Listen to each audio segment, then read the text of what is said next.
All right, everyone, welcome back. Thank you so much for joining me. Today, I have the privilege of speaking with Kate. Kate is an amazing telemedicine PA who works in stroke care. So I'm so excited to introduce you to her. Hi, Kate. How are you? Hi, good. How are you? I'm doing well. Thanks so much for joining us today. So, Kate, let's start off first by telling us your name, how long you've been a PA for, the area of medicine you work in, and also share a little bit more about your experience with stroke in the telemedicine field. Sure. Yeah. So my name is Kate Decker. I've been a PA for 15 years this year. I've been in neurology for all of that. The first few years I was in general neurology, and then I did neurocritical care for a couple of years. And now 8 years I've been in vascular neurology. So most of those patients are stroke. And then within vascular neurology is the first time that I got this exposure to telemedicine, primarily with this inpatient telestroke rounding, as well as some ER care of stroke patients. That is absolutely amazing. Thank you for sharing that with us. Tell us a little bit more about your telemedicine experience. Like, how does that actually look like, especially when you're dealing with something as serious and time sensitive as a stroke?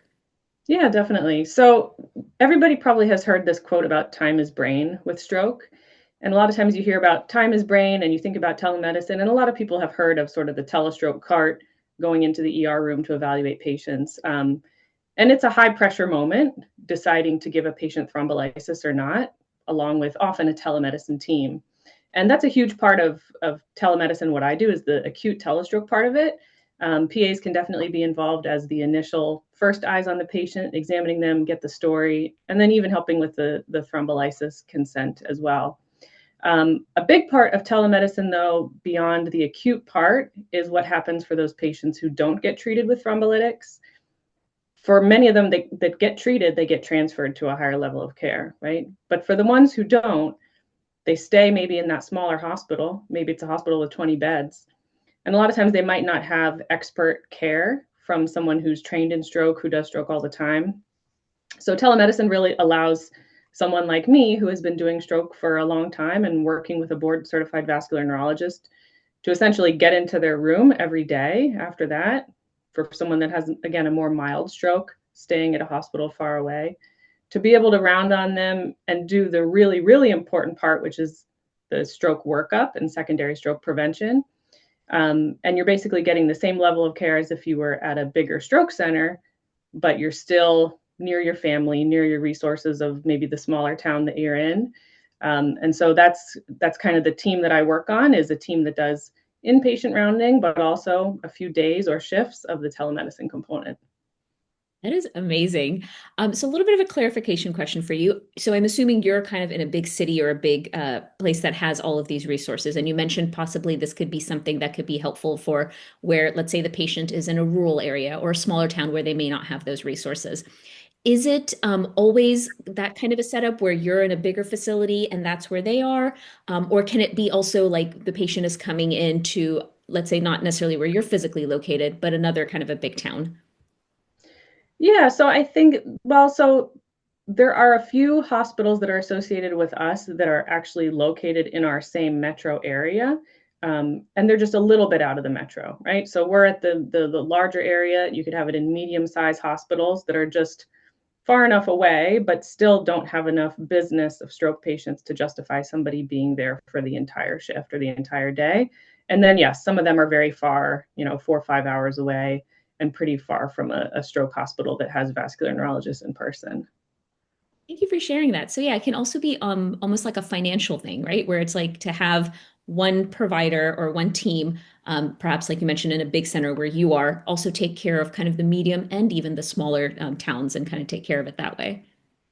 Yeah, that's right. It's a financial benefit for the organization of not having to pay someone to go work a shift where they're hardly seeing any patients in that specialty, and also for the patient to not have to have them and their family drive down to the metro area, get a hotel, pay for all this gas, be away from their home, potentially just to be told to be on aspirin and Plavix, and we check a lipid panel and echo, things that that small hospital can do. They just might need the help and guidance to, assess that patient's individual risk. Yeah, thank you for sharing that. All right, so next question for you. What do you like about telemedicine and what do you find challenging? Yeah, so I like the part of it where when you're on that video call with the patient, it's almost like an office visit, even though they're admitted. You really get that focus. It's a quiet, kind of uninterrupted time that you can talk to them 20 minutes, 30 minutes, 40 minutes, which is rare in an acute care setting to be able to get that dedicated focus time with the patient, which you really do because people who are maybe coming in to, PT or OT coming in to check on the patient or something, they see the video call going on and they say, oh, we'll come back. And so that dedicated time, I think, is really beneficial to the patient in terms of stroke education. I'm able to show them all of their scans on the screen. We have about a 24 or 30-inch screen to show them their MRI scans and things like that. And that lets us really connect a lot better on education and what we need to do. And then in terms of the challenges, really just any kind of Wi-Fi connection problems are really the main thing that I don't know how long it's going to take for that to get sort of perfectly ironed out, but it's getting better all the time for sure. Quick follow-up question on that, because you're right. Once the technology part gets all squared away, it makes it so much more easier. But would you say for example, when you are taking care of a patient who is in a smaller town, right, kind of a thing, are you able to physically see the patient? Is your cameras, are they that sensitive and that good that you can do a thorough physical exam or, at least connect with the patient, whatever you need to do to help take care of this patient? Yeah, so really the tech we have is very, very good. The Zoom cameras we have are really excellent. The only thing that we're really limited by is lighting. So the megapixels in terms of all of that and the zoom function, you can really get in. You can even see their eye movements, but the carts don't have, the ring light and all this fancy stuff that a lot of people, use that would be really helpful to be able to see the patient. But no, in terms of being able to do a neurologic exam, we can definitely do an NIH stroke scale over telemedicine, and then some additional things, like I said, more detailed things like eye movements with the very good Zoom camera. It's amazing. Thank you for sharing that. All right, last question for you here. If you could please share a message or a clinical pearl of wisdom for our PAs or PA students who are watching, what would that be, please? Yeah, so I think it's really important to always continue to be a professional student and learn from each patient case. And for me, what this consists of really is if you have a consultant that's seen your patient, whether you're somebody that works in family practice or inpatient or ER, whatever, when a consultant has seen your patient, take that time to read in detail through their note about why they came to that decision making and maybe look it up. If what they've written isn't completely clear, use each of those as kind of a learning example. And then the other part two, other pearl I have is if you're doing a neurologic exam and you're suspecting stroke, just skip the grip strength testing. This is commonly tested, but always go for pronator drift.